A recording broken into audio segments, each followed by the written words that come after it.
এমন জায়গা থেকে ইসলাম এসেছি, যে অবস্থান থেকে বা যে সময়টাতে এসেছি, এটা সম্পূর্ণই আমি এই তিনটা জিনিসকে ব্যবহার করে এসেছি। আমি 29 বছর পর্যন্ত আমার আকলটাকে, আপনারা যেটা বলছেন আমি বিবেক বলি, বুদ্ধি বলি, এতদিন বলে জেনে আসতাম যে আমি 29 বছর আমার সমাজ, আমার পরিবার, মানুষের আচরণ এগুলো অবজারভেশন করেছি, অ্যানালিসিস করার যেটুকু আমার ক্যাপাবিলিটির মধ্যে ছিল আমি করেছি। 29 বছর পরে এসে আমি 29 বছর অন্যান্য ধর্মগ্রন্থ পড়েছি। আমি হিন্দু ধর্মে তো জীবনযাপনই করেছি। এরপরে আমি প্রথম হিন্দু ধর্মের মানে ধর্মগ্রন্থগুলো পড়া শুরু করলাম, এটা অনার্স ফার্স্ট ইয়ারে। তারপরে আমি বাইবেল পড়লাম।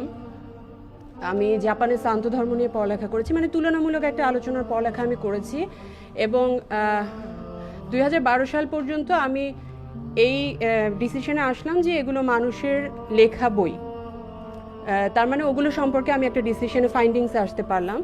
এরপরে 2012 সালের পরে যেটা হলো, আস্তে আস্তে আমি আমার চারপাশ বা বাকি জ্ঞানগুলো আমি গ্রহণ করা শিখলাম। 29 বছর পরে এসে আমি প্রথম কোরআনের বাংলা অনুবাদ পড়লাম।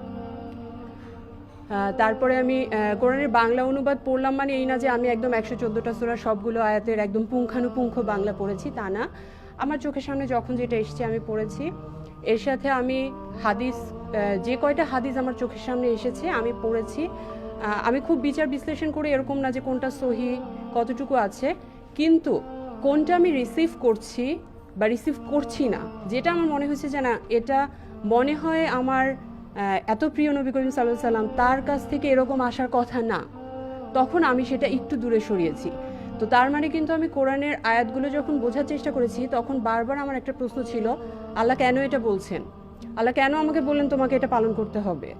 আমি নিজের মনে প্রশ্ন করেছি। কখনো আল্লাহ সাহায্য পেয়েছি, তিনি আমাকে সাহায্য করেছেন বুঝতে। কখনো স্বপ্ন দেখেছি, জানি না এটা সবাই বিশ্বাস করবে কিনা। এবং আমি আমার এই 29 বছরের লেখাপড়ার ভিত্তিতে আমার যে বিবেক, বুদ্ধি বা আকলটা তৈরি হয়েছিল, সেটার ভিত্তিতে আমি ইসলামকে 16 দিন, 1 মাস পড়েছি। 16 দিনের মধ্যে আমি বুঝতে পেরেছি, আমি ইসলাম ধর্ম গ্রহণ করেছি। এবং আমাকে পরিবার বা বিভিন্ন জায়গা থেকে বলা হয়েছিল দরকার নেই।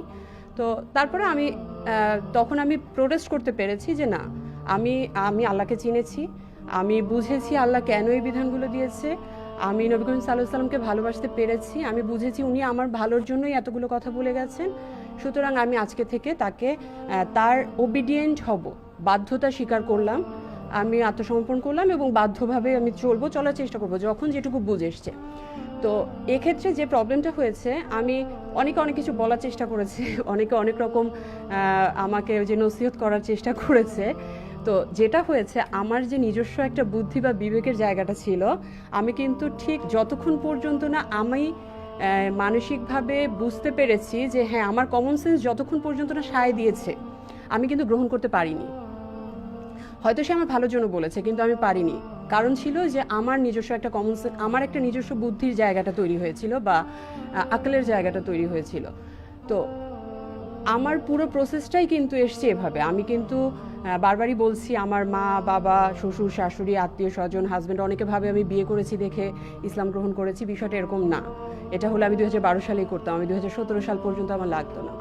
সো আমার পুরো বিষয়টা এসছে, আমি যেমন আজকে প্রথম ফিকা নিয়ে, তারপরে কিয়াস, ইজম এগুলো নিয়ে, বা আরবি গ্রামার, আরবি ভাষাও আমি খুব ভালো জানি না। সো এগুলো নিয়ে কিন্তু আমার ইসলাম গ্রহণে কোনো সমস্যা হয়নি। আমার কিন্তু এই তিনটা জায়গায় কিন্তু এত স্ট্রংলি হয়তো বা হতে পারে আল্লাহ চেয়েছেন, আল্লাহ মানে অবশ্যই আল্লাহ চেয়েছেন, সে কারণে আমি পেরেছি। আল্লাহ সাহায্য করেছেন প্রতি মুহূর্তে। তো এই তিনটা প্রসেসের মাধ্যমে কিন্তু আমার 3 বছরের জার্নিটা। আমি যখন বুঝতে পেরেছি হ্যাঁ, আমার আজকে থেকে নামাজ পড়া দরকার, সেদিন থেকে আলহামদুলিল্লাহ আমার 14 মাস নামাজ কখনো কাজা হয়নি। এটা আমি অহংকারের জন্য বলছি না, 14 মাস কাজা হয়নি। তারপরে যেটা হয়েছে, অফিস বা পারিপার্শ্বিক কারণে কাজা হয়েছে, বাট আল্লাহর রহমতে এখনও আমার নামাজ কখনো ছুটে যায়নি, কোনো ফরজ নামাজ।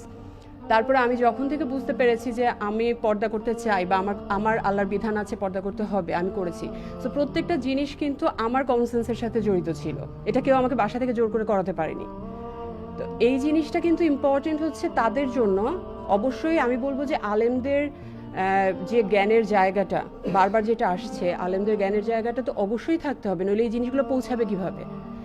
তিনি যদি একজন যদি কোরআন যদি অনুবাদই করতে না পারে, আমার মতো কোরআনের বাংলা পড়বে কিভাবে? আমার তো একটা ভালো অনুবাদ দরকার, ওটার জন্য অবশ্যই জ্ঞান থাকতে হবে। কিন্তু ইসলামকে ধারণ করতে হবে। আমাদের কোরআনে আয়াতে আল্লাহ কি বলতে চেয়েছেন আমি যেটা বুঝি, যেমন আমার একটা হাদিস আমার সামনে আসলো, আমি একদিন আমার খুব কষ্টের একটা কথা একজনের সামনে বলছিলাম, মানে আমার জীবনের সবচেয়ে মানে স্যাডেস্ট পার্ট ছিল ওটা। তো আমি আমার ফ্রেন্ডকে বলছিলাম, তো বলতে বলতে কথা মাঝখানে উঠে চলে গেল। তো ওই দিন আমার খুব মনটা খারাপ হলো। আমি অফিস থেকে বাসায় গেলাম, গিয়ে এমনি পড়ছি, হাদিসের বই পড়তে পড়তে একটা হাদিস আমার সামনে আসলো যে নবী করিম সাল্লাল্লাহু আলাইহি সাল্লাম একটা এরকম একটা ঘটনা ছিল যে তিনি বসেছিলেন, একজন এসে সমস্ত কথা বলল, তারপরে সে চলে যাওয়ার পরে নবী করিম সাল্লাল্লাহু আলাইহি সাল্লাম ওখান থেকে উঠলেন। তো তার বর্ণনাটা ছিল এরকম, কেউ যদি তোমার কাছে কোনো কথা বলতে আসে, তার কথা অর্ধেক রেখে উঠে যেও না। আমার জানার মতে আপনাদের এই হাদিসটা সবাই হয়তো বা জানার কথা। তো আমার তখন একটা ফিলিংস আসলো যে যে মানুষটা 1500 বছর আগে আমার এই ছোট্ট একটা অনুভূতির খবর রেখে গেছে, তাকে আমি মানবো না কেন? বা তার কথা আমি কেন মানে শুধুমাত্র লজিক দিয়ে চিন্তা করব? ভালোবাসার জায়গাটা কেন নাই ওখানে? তো এই ছোট্ট একটা বিষয় কিন্তু তার প্রতি আমার ভালোবাসা হয়তো আমার মা বাবা সন্তান স্বামী সবার চেয়ে বেশি করে দিতে পেরেছে। তো আল্লাহ তো বলেছেই ওটা যে তোমাদের যখন পুত্র সন্তান স্বামী পিতা এদের চেয়ে যখন আমাকে ভালোবাসবে বেশি, তখনই তোমাদের কবুল করা হবে বা এরকম বা যাই হোক। তো সেই জায়গা থেকে আমি যেটা ফিল করছি যে ইসলামের একাডেমিক সাইডটা তো অবশ্যই দরকার আছে, কিন্তু দাওয়াতের ক্ষেত্রে আমার নিজেকে ফিল করতে হবে, আমার কমন সেন্সের জায়গাটাকে ওখানে আস্তে আস্তে ইসলামের সুন্দর জিনিসগুলো ঢুকানোর ব্যবস্থা করতে হবে। আমি যদি আমার সন্তান বা আমার স্টুডেন্টদের মধ্যে ইসলামের সুন্দর জিনিসগুলো ঢুকিয়ে দিতে না পারি ওদের ব্রেনে, এখন তো অনেক কিছু আছে, সাইডের অনেক জিনিসপত্র আছে যেটা আমাদেরকে আনস্টেবল করে দেয়, সবসময় ইসলাম থেকে দূরে সরিয়ে দেয়।